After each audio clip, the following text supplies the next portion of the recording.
cup at a time. Yeah, this is tea time. Yeah, making a difference.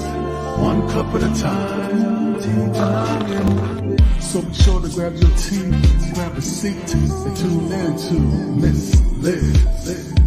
Tea time. Making a difference. One cup at a time. Tea time. Yeah. Tea time.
Well, good morning, good morning, good morning. We are here on Tea Time with Miss Liz. That's right, it's morning time.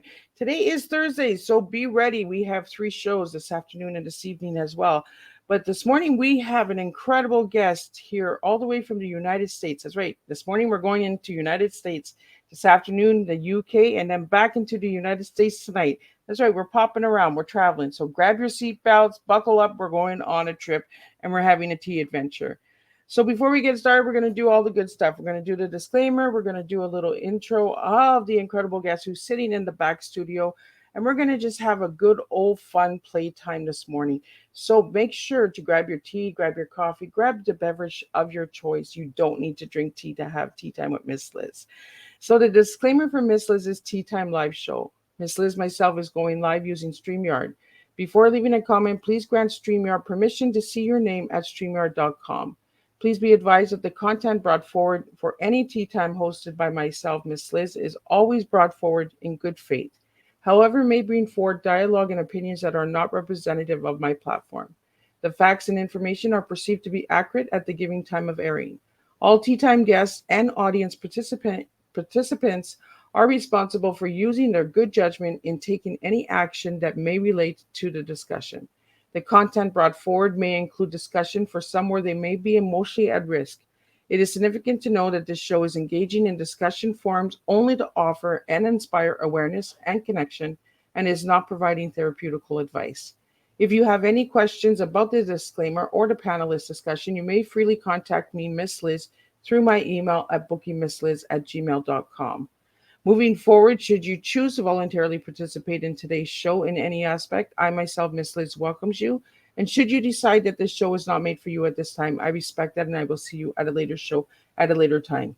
So now we have the disclaimer out of the way. Let's get a little bit of who we have sitting in the back. So we have a filmmaker, we have an educator, we have a lady who really is making a difference with stop motion films. So I want to know a little bit more about it.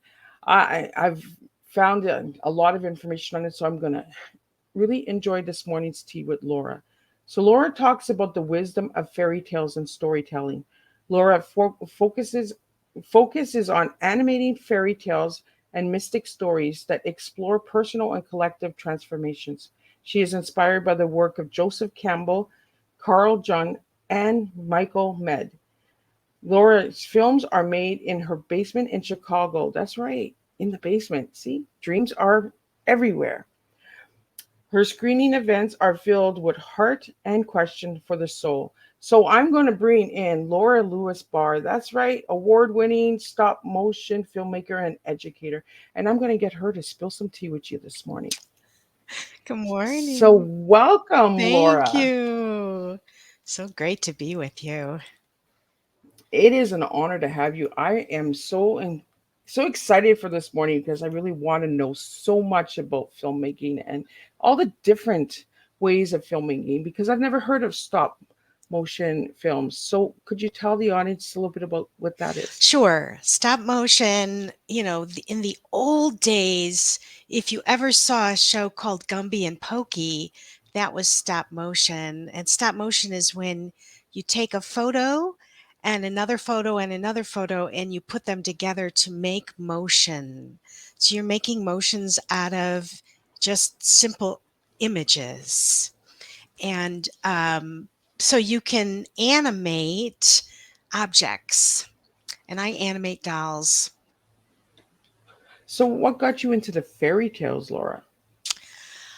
Yeah, so I have been studying fairy tales for a long time, and part of that is because I love the work of Carl Jung and people who are associated with his work. And those people, the Jungian scholars and therapists, they recognize that these old tales have a lot of wisdom in them, and they're sort of like dreams because a lot of times these fairy tales are so kind of crazy, but just like our dreams, they bring forward this wisdom that's really deep.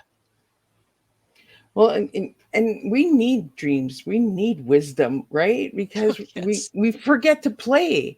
You know, as adults, I love watching fairy tales. I love watching, you know, animated movies. I watched Fern Gully the other night and Land of the Lost. Like that's just who I am. I love watching all of those fairy tales and the good storyline.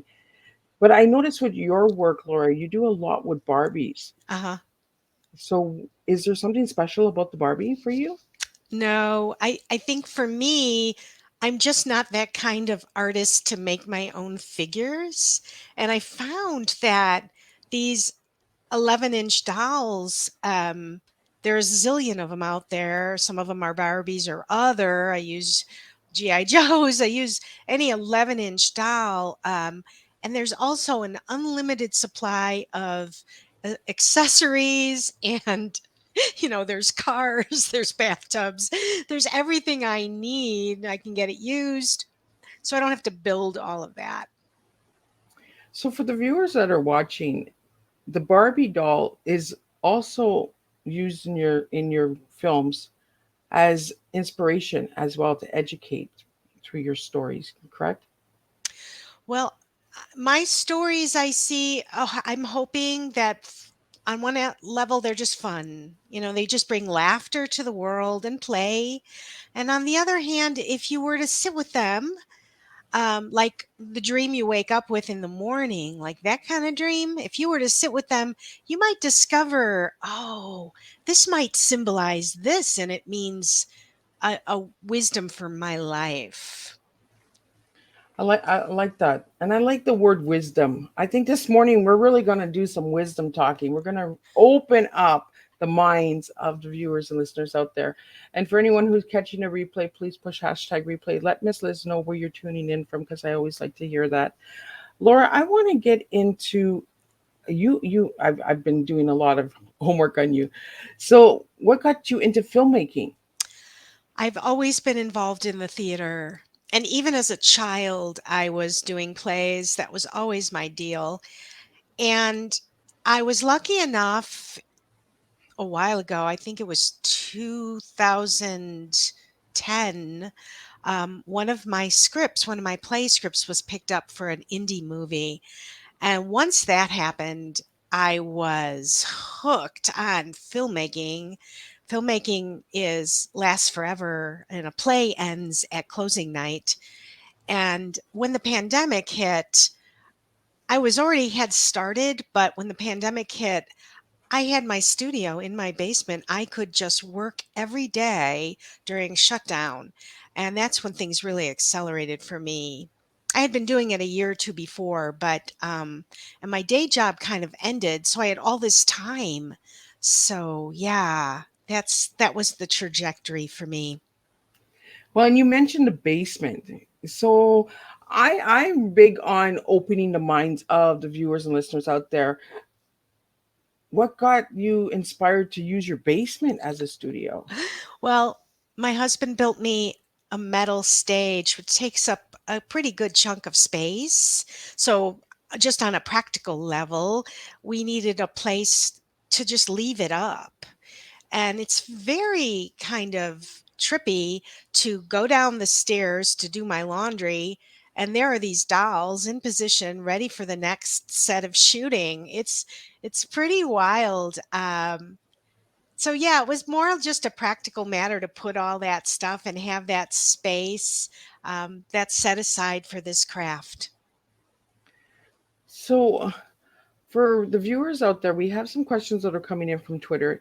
If you guys would like your name to be seen on the live stream, please give StreamYard the permission so that I can put your posts up and your questions up. Without that permission, I cannot share your name due to guidelines. So please, if you'd like to have your name seen, please give StreamYard the permission to see you. But we have a question here from somebody on Twitter. It just says Twitter user. They want to know Joseph Campbell, Carl Jung, and Michael Meade. Who are those three people to you? Fantastic. So Joseph Campbell was somebody who wrote about mythology and how all the myths are telling one beautiful story, the hero's journey, and how we're all living that journey every day. We're all living a hero's journey. And he was inspired by the psychologist Carl Jung, who, oh my gosh, Jung did so much deep work around understanding that we can evolve into a sort of our best selves by recognizing the unconscious and archetypes. And Michael Meade is a storyteller that uses old stories and old myths to look at today, the world today, and understand what's happening. So they're all interested in the mythic story, the fairy tale story that stands for a lot of inner wisdom. I am using that word a lot. But there's a reason for it because I believe that we use words repeatedly and repetition in order to get the message across Yeah. and what's really truly within ourselves. So I feel like this is a good time to ask you, what is your tea this morning, Laura? And what are you Oh, serving to the world? um, well, what came to my mind is trust emotions always. And in my day job, I was teaching, and I still sometimes teach emotional intelligence, and it does dovetail with storytelling. But yeah, trust emotions always. And I feel that that's a strong tea. And see, like I told you, don't overthink it, and you got it. Like, and this is what we have to start serving ourselves. We have to start being proud of who we are and feeling within, and that wisdom of knowing that we are different, and it's okay to be different because Mhm. you're so different. You do so much different work. So I also found some awards that you received. Could you mention a couple awards that you have gotten for some of your films? It's wonderful in the world right now because there are all these film festivals that focus on short films. All over the world, people gather to watch independent short films that are truly unique. And I have been fortunate to get into a lot of these festivals for my work, and so I get a laurel, an official selection when I'm chosen. It's pretty competitive, so anytime I get a win, I'm super excited. And then sometimes I get something beyond that, but just getting invited to these festivals. So I'm invited to a festival in April in North Carolina coming up for one of my short films, and I hope to travel to there, but one way or another, my film will be screened. Oh, well, that's awesome. And congratulations on that. Like, Thank you. so could you tell us a little bit about the film festivals? How does that work? Are each individual film festival a little different? Is there different guidelines? For anybody who would like to get, if they're doing any work into the film festival, how do they go about that? Well, there's an organization or a website called Film Freeway, and they'll hook you up with, you know, thousands and thousands of festivals depending on what location you're focused on. Festivals can be focused on comedy or horror or I don't know, drama. Some are really focused on short films, and that's pretty common now. So, and if you're just not making films but want to watch films, just keep an eye out, because I think every town, almost every mid-sized town, has a festival these days. Well, I found a couple of the film awards that you have received, and I'm just going to share them a little bit with the viewers and listeners out there. I'm just blown away because I have pages and pages of awards that you have received. And as you've seen on the video that I shared about Laura, you can see all the different awards that she has received. So, Laura, amazing work. Keep up the good work, because Thank you. this is what we need. We need different. We need uniqueness. We need we need really need to open the doors and the minds. And films, short films, I find are easy to listen to and watch because they're so short, right? They're not this long, 1 hour. It's like podcasts. Miss Liz's podcast is 1 hour, but sometimes we just need that 5 minutes or that 10 minute to get the message across. So I just want to share a little bit of the film festival awards that I found online for you.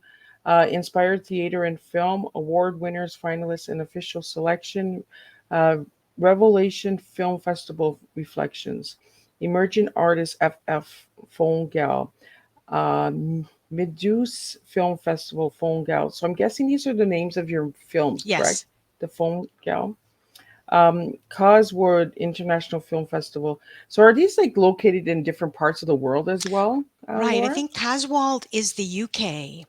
Yeah, they're all over. Okay. Yeah.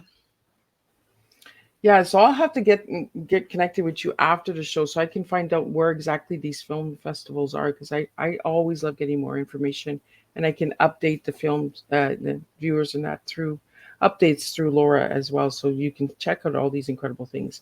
But just a couple more. We have Twin Falls Sandwiches Festival, The Gardener, Roy and WD Hot Films in the Making, Stockbroker and the Goddess, Eugene International Film Festival, Colosso Honey. Am I saying that right? Cloistered honey.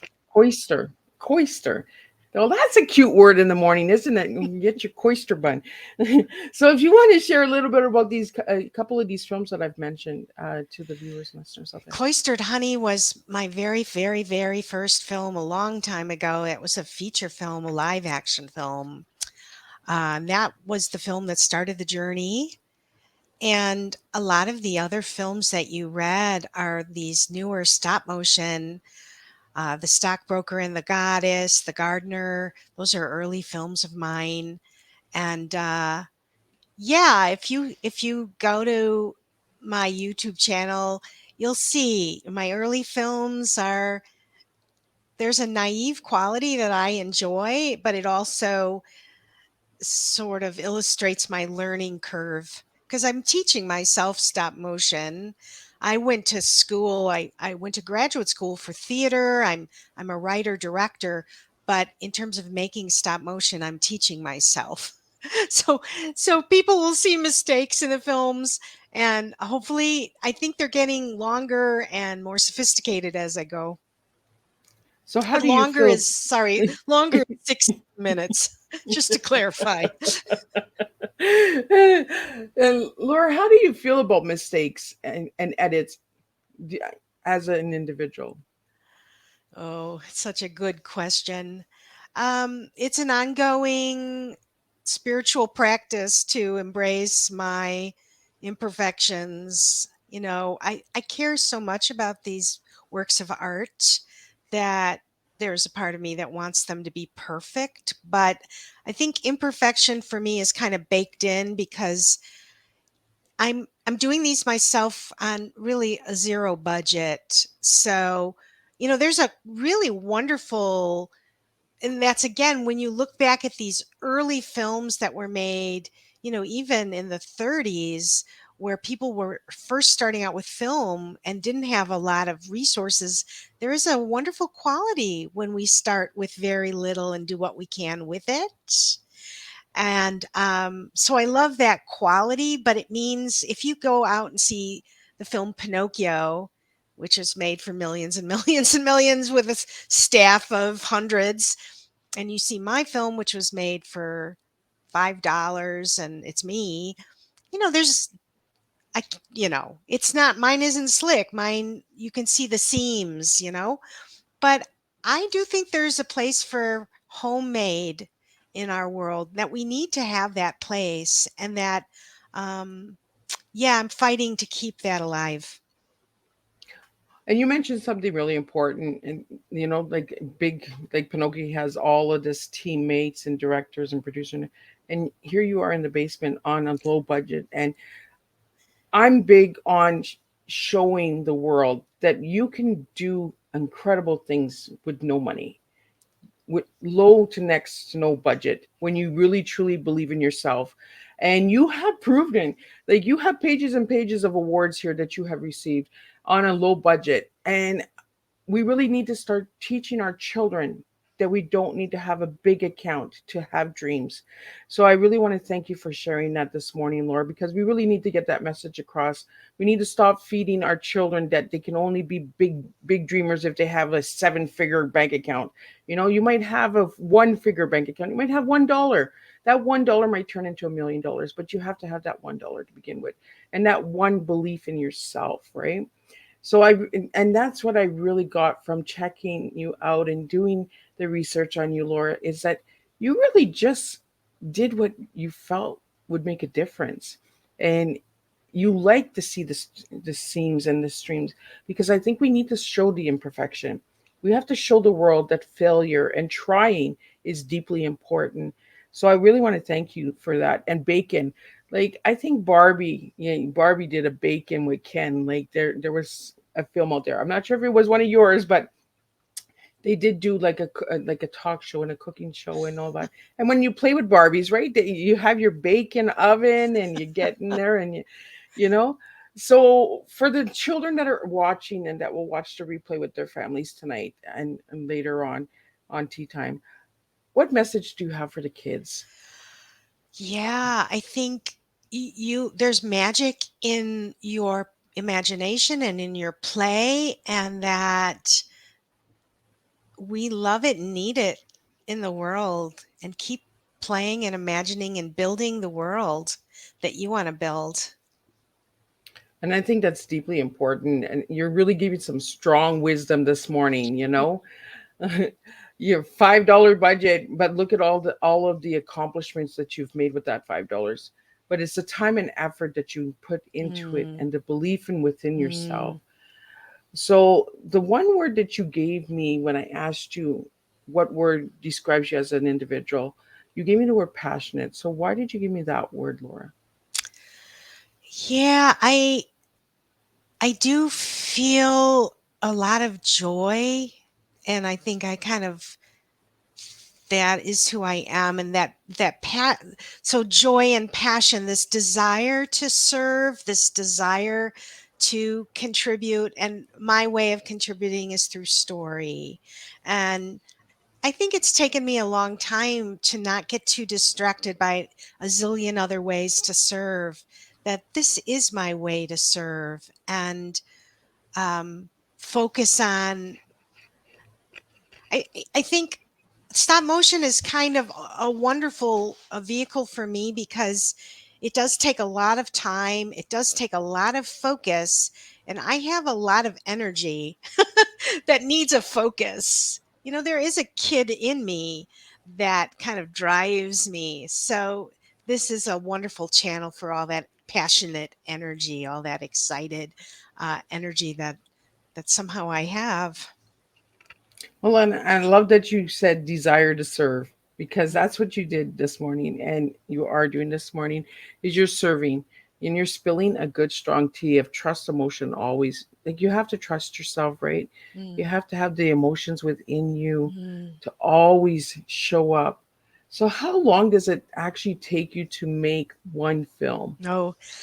So my films range between, they might be 3 minutes, generally at the lowest end, and I'm finishing one that's 16 minutes. So I'd say generally a really short film might be a month. and the longer films might take 4 months, 5 months, depending on what else is happening in my life.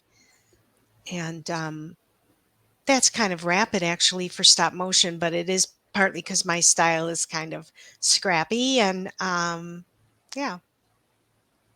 So we have another question coming in here, and they're asking a little bit about visiting Valerie. I'm guessing that's one of your films. So I guess they're checking your website out. So they want Yay. to know a little bit about visiting Valerie.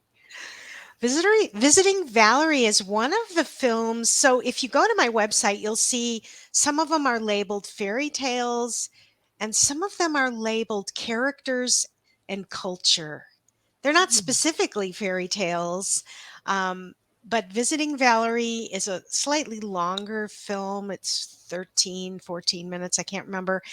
And it's a very offbeat story about some people that have a strange encounter during a lunch. Then they go to the zoo, and it's offbeat and quirky, and it came from a real event in my life that I dramatized or made. Yeah, it's not drama; it's comedy, but yeah, it's quirky. It's quirky. Well, and I like Corky because Corky is unique. It's different. And I love doing different. And I love hearing different because we really need to put that different out there in the world. You know, if we were all the same, the world would be a really bland cup of tea. It would be really stale, you know. So we all have to serve a different flavor and blend sometimes.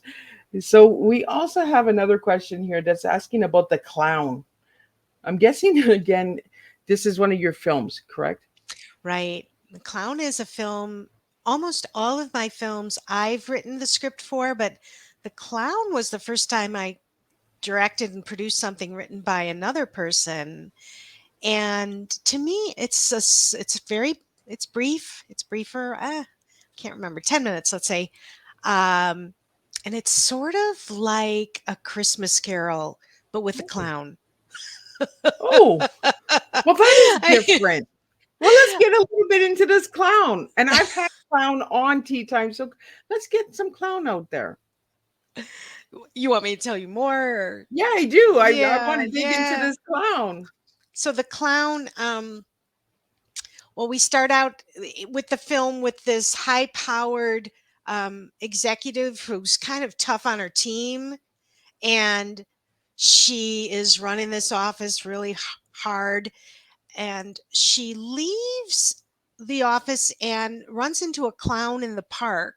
And she's pretty tough on the clown too, and the clown puts a spell on her, and then she becomes a clown and she can only talk kind of clown gibberish and she learns so like I say it's like the Christmas Carol, spoiler alert, she learns kind of to be more human by being forced to be the clown.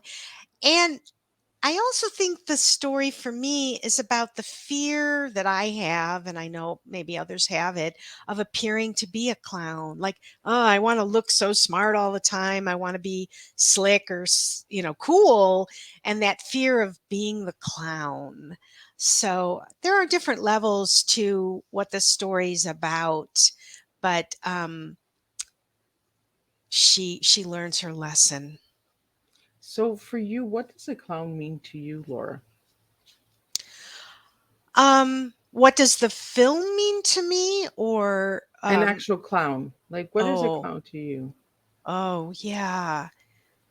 Yeah, I think there's a sacredness to messing with everyday reality. So, I don't circus clowns, I don't really want to think about. I'm not a big circus person, but I think clowns in general are disruptors, they're tricksters, and I think there's a real need for tricksters and disruptors to kind of mess with everyday reality that we get so hooked into how things, and you're always saying this, Miss Liz, how things have to be a certain way. Yep. um, I think clowns traditionally, and And all cultures seem to have a trickster character, and myths and fairy tales are filled with them because we need them to poke a hole in that puffed up ego that we can sometimes have. They poke that balloon. Well, and I always feel that there's a misconception on clowns because when I had Eddie Smith on, he's a clown. He's been a clown in a hospital for over Oh, 25 years. And he said that a clown is more of a leader because it's the faults and imperfections. That's something that you mentioned earlier, that we assume a clown is being a jokester, but they're actually showing us and making people laugh by falling and getting back up again. They're actually teaching us that it's okay to fail. It's yes. okay to be imperfect. They have these different looks in that, and I feel that a lot of information is always being miscommunicated or misunderstood because it's not properly given, or people are not doing the proper research. And this is why I have guests like you on, Laura, is because I want people to know that being different and trying things and, not having that budget sometimes to make that big dream happen, that we can make a difference, you know, and we can get the right information out there and we really can educate people. So I want to get into a little bit, a couple more of your films here. You also have, I see, would you rather a cautionary or I die, I So believe. there's two films I think you're seeing there. One is called The Gardener, a cautionary comedy, and another one was called Would You Rather I Was Dead? Yes, that's it. I can't even read my own writing this morning. I need more tea. Would you rather I was dead? That's another from the character and culture pile.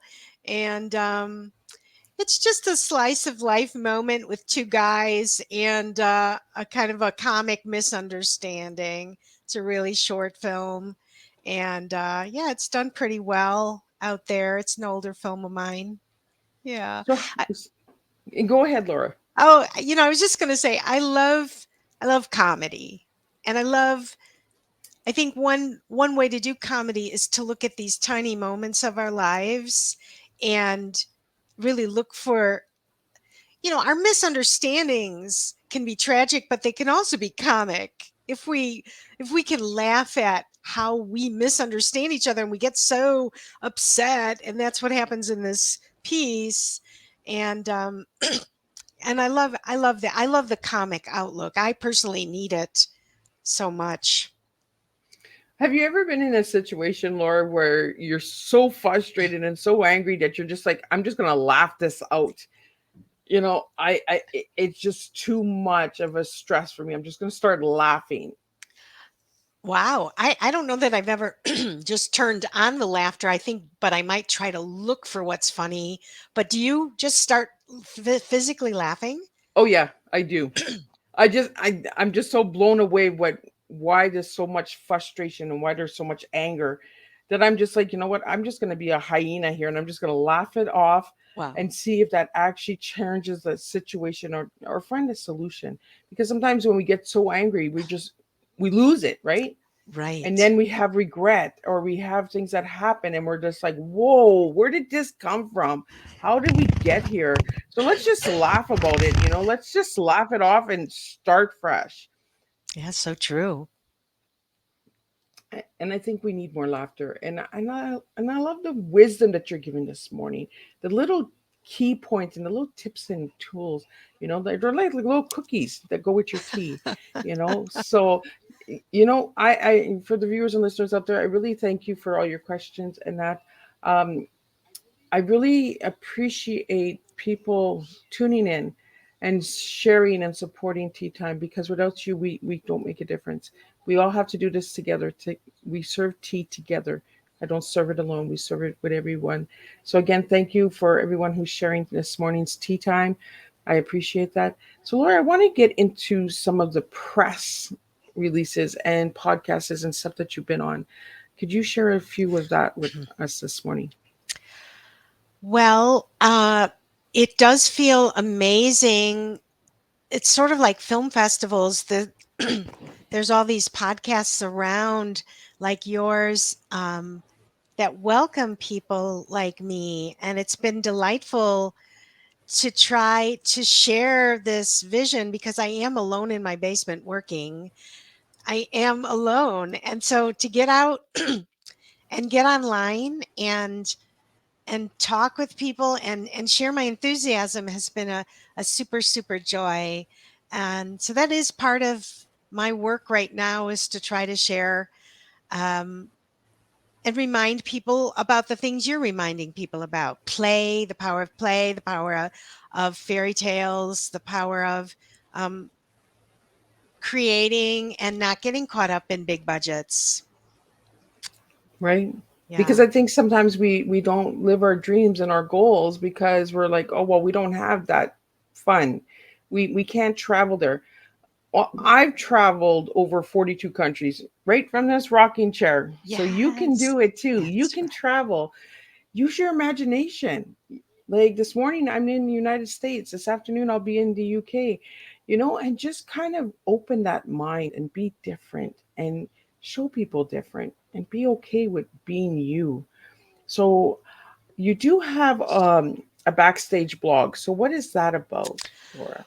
Right. So I have a blog that's connected to my website, and I just try via the blog, via Facebook, Twitter, all the social media to put when I win an official selection or an award, if I do a podcast, or even just giving backstage photos of what I'm working on, just to document. And it's really fun because I can look back at that blog or my social media and really see and remember. I think I'm on my 16th or maybe 17th film now. So that's a lot of memories that the blog kind of documents. I'm grateful for that. Yeah. Well, we have a comment here. I believe it's a comment, not a question. Thank you for, first off, they're saying, thank you, Laura, for sharing that you're not alone and that you do matter and that you are an everyday person as well. So Mm. thank you for sharing that. Now, their comment is, how do you feel about social media and interaction? Oh, wonderful question. I'm not great at social media. I've never been great at promoting myself. Twitter is where I've been most active. Just somehow tweeting has fit me. And one thing I love about Twitter is that they have these like Fairy Tale Tuesday, and people will just post on fairy tales through that hashtag all day on Tuesday. And so over the years, I've learned a lot about fairy tales. It's been a little graduate school, and it's Mythology Monday and Folklore Sunday.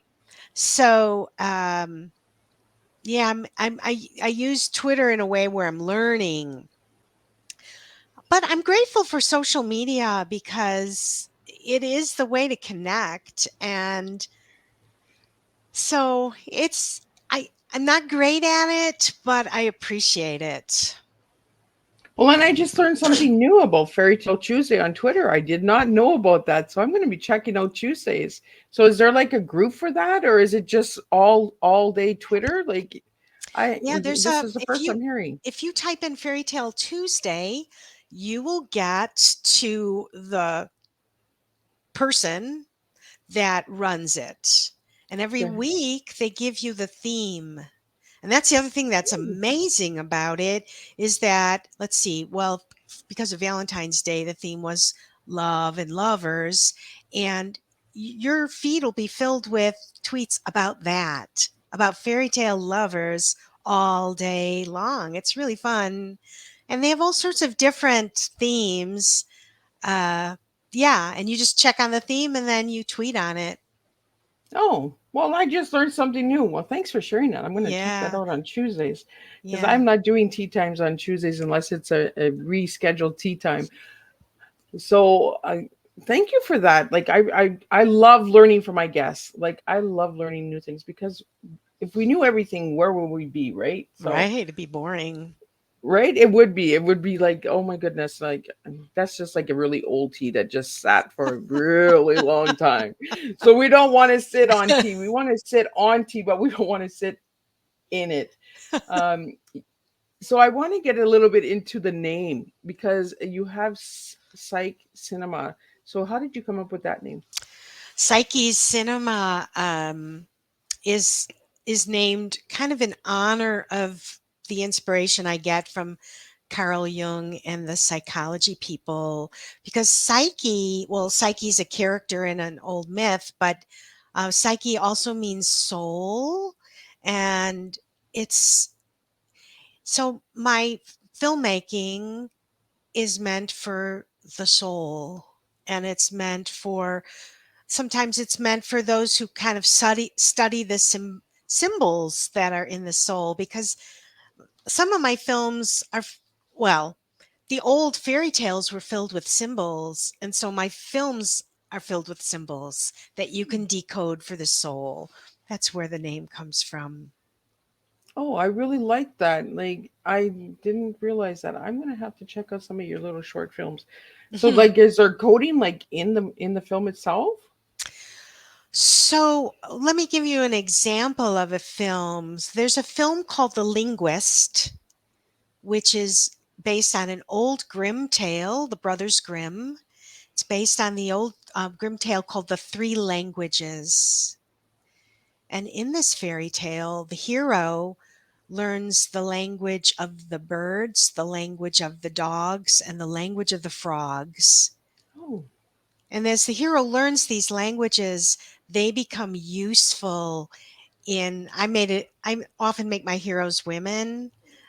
Traditionally they were usually men, but in my version, she her knowledge of these languages helps her in many ways throughout the fairy tale.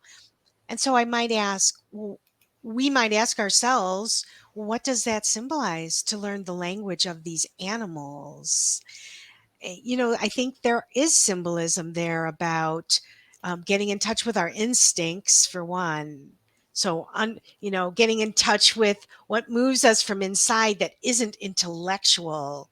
That's one way to read the symbol. So my films, you don't have to look for it. You can just enjoy the film, I'm hoping. But there are people that like tarot cards, or they like they like poetry, or they like that, kind of to look for symbols and metaphors. My films hopefully have those hidden in them. At least that's what I try to do. So in a newer film, I have a film called Percy Grows Up, and it's about Percival and the Holy Grail. oh, And there's a moment in the beginning of the film where Percy's with these other knights, and they come up in front of a TV station, and on the TV is a little picture of Joseph Campbell. Now, if you don't know Joseph Campbell, you wouldn't know that. But for those of us who love Joseph Campbell and his work, it's sort of just a little treat that I hide in the film that people might go, oh, look at Joseph Campbell's in the film. So there are levels, I hope, different levels people can appreciate. so we have another question here for you, Laura. What equipment do you use to do the stop motion filmmaking? Great question. You know, and I will just say before I answer that, that people are making amazing films with just their iPhones these days. And before that was happening, I bought myself a slightly used Canon, nice camera, a DCLR camera. So it's a really lovely camera, but it's complicated to use. But I can use it to take single shots, which is how I make the stop motion. Oh, okay. So yeah. So I use this lovely Canon camera. I have just some lights in my home that I've put over the stage. I have a metal stage. I put metal magnets on the bottom of the feet of my dolls so that they can move along the metal stage without falling. Um, and that's really it. I use a editing program called Premiere Pro, and there's a lot of free stuff online in terms of sound effects. I purchase music to use in the films. But yeah, you don't need much. The biggest part of my expense is probably doll clothing. The wardrobe, right? Right, wardrobe. They have better Well, and clothes than it's I not, have. it's the clothes. The clothes is always the most expensive, right? They have better clothes than I have, that's for sure. So I want to get into a little bit more, Laura. I also found that you have a program, I believe, for the teachers. Do you want to share a little bit about that? Yeah, so when I started making these, so my background is in education, and I taught theater, I taught public speaking at colleges for many years. I'm a teacher at heart. And so when I started making these films, I thought, wow, this would be so great for teachers. And I wrote some curriculum. And like one piece of the curriculum that excited me was, okay, we've got the original Grimm fairy tale of the three languages, and then we've got my film. So wouldn't a cool thing for, a seventh grader, an eighth grader would be to compare and contrast, the original to the new, and then to say to them, make your own now. And I came up with so much material, but and it's out there, and I would love teachers to use it. I think marketing curriculum is a whole other job that I just didn't have in me. I just didn't have it in me to do what you need to do to make curriculum fit all the standards. And, there's lots of standards now, but it's in my heart. And I I do have the heart of a teacher. So I did write that. I have a page on my website, and I think the films are free. They're available. People can use them, and because they're not perfect, I think they can inspire kids to make their own, and you can make your own with a camera, with a phone. So Yeah, yeah, and how many kids have phones these days, yeah. so we could be really making some incredible films in that. We have all this technology in our hands. We need to start using it to make a difference, instead of Mm, wasting time, do mm, something very valuable. And you mentioned that the curriculums are hard to get into the education systems and to market. So, for anybody who's watching out there, if you're a teacher and you would like to have this in your classroom or you would like to try it, check out her website. Her website is lauralewis-barr-films.com, and make sure to check out all the incredible work that Laura is doing, because Laura is doing incredible stuff. And I love that you say that this could be used to educate and to show that it's okay to make mistakes. It's okay that it's not picture perfect, because that's where the editors come in, and that's where the editor people come in. There's a job for everybody out there. This is what I do. Now let's push it on to the next person and the next person. But also try and learn a little bit of these things as well, you know, and ask questions. And, do like what Miss Liz does. Just get the question out there and ask it. Um, you on the curriculum, you have like a creative response, so writing or filming my own version of the story. So is that like creating their own movie? Right. So there are different sections of the curriculum that I wrote, and that one section, how would you make the film? What music would you choose? What story might you tell? Uh, the different films sort of brought out different questions for me. In The Clown, I was asking questions about, well, what's the face? And this is from emotional intelligence stuff. What's the face that you show other people? What's the face that nobody sees, that is your face, but you don't show to anybody else? This idea of, sort of the mask we wear. So I think, yeah, there are fun explorations we can make based on these stories. That is, that's amazing. Some more wisdom and some more little cookies are just been given. I'm really, really enjoying this conversation with you, Laura, this morning. Um, we need those little tips, those little icing and sprinkles on the cookies, you know, and to be okay by being different. And I love that you put that mask, the example of the mask, because So many of us put this mask on and are scared to show our true selves to the world Mhm. because of judgment, because of stigma, because of shame. And what I want to do with Tea Time and what I want to do with you this morning is I want to show people that we're just two real women here having a conversation and we're sharing and spilling tea. We're not sharing gossip, we're sharing education.